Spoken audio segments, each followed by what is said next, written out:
Statistics say that there is an 86% success rate with faith-based rehabs, and I'm living proof of that. I am Emily Gerard, and I'm proof that faith-based organizations bring healing. I'm Santana O'Driscoll, and I am proof that faith-based programs are successful. My name is Evan Finch, and I'm living proof that faith-based programs work.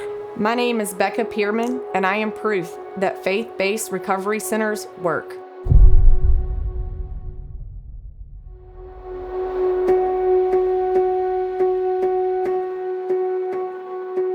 I think the turning point in my life was when I was in 8th grade and my parents got divorced.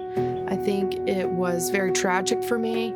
I think it's pretty common. I think everyone wants to be wanted or wants to feel loved or needed or secure. I was really seeking friendships, approval in people. I sort of longed for a sibling or something that made me feel loved and wanted. I think a lot of people that I've met personally, through Freedom House, have either issues, parent issues, or husband issues, or some kind of abuse physically, mentally, and grew up somewhere where they weren't receiving the proper love and validation. I walked into Fellowship Hall, and just from the minute I walked in the door, it was just a totally different experience. From the receptionist greeting us to admissions talking to us. And when I first walked in the door, I was scared, but I was immediately greeted by people who seemed genuinely happy. For the first time, people seemed happy that I was there. Pierce has been everything to me. I don't know that I would be sitting here doing this interview with you if it wasn't for Pierce. Man, I'm telling you, but God. In this place here, these people take their time out from their families and, just to be here with us, and they're not getting paid for it.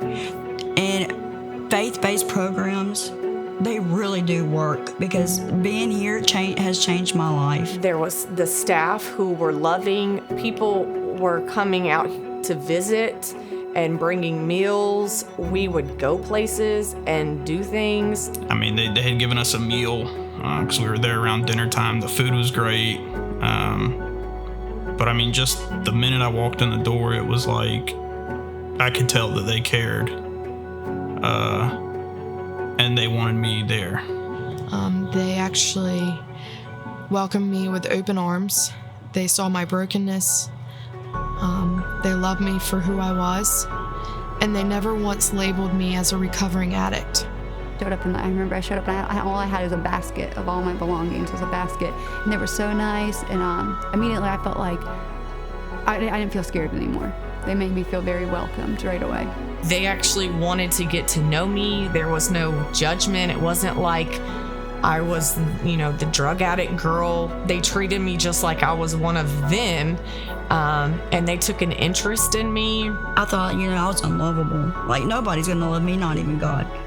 And I almost had to be shown that I was enough, because I had burnt so many bridges and I had lived with so much shame and guilt in my life that I never thought I'd ever be able to bounce back from it.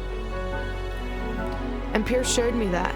Tabitha's ministry, they'll never hurt you. They'll just do nothing but love you. Even if you slip up, even if you mess up, they're always going to love you right where you're at. If people only knew what it means to the girls in the program when they have life spoken over them, when they don't feel the things about themselves, and they don't feel their own worth and their own value, and they have people speaking life over them and the positivity to let them know they're worthy and they're valuable and they mean something to somebody.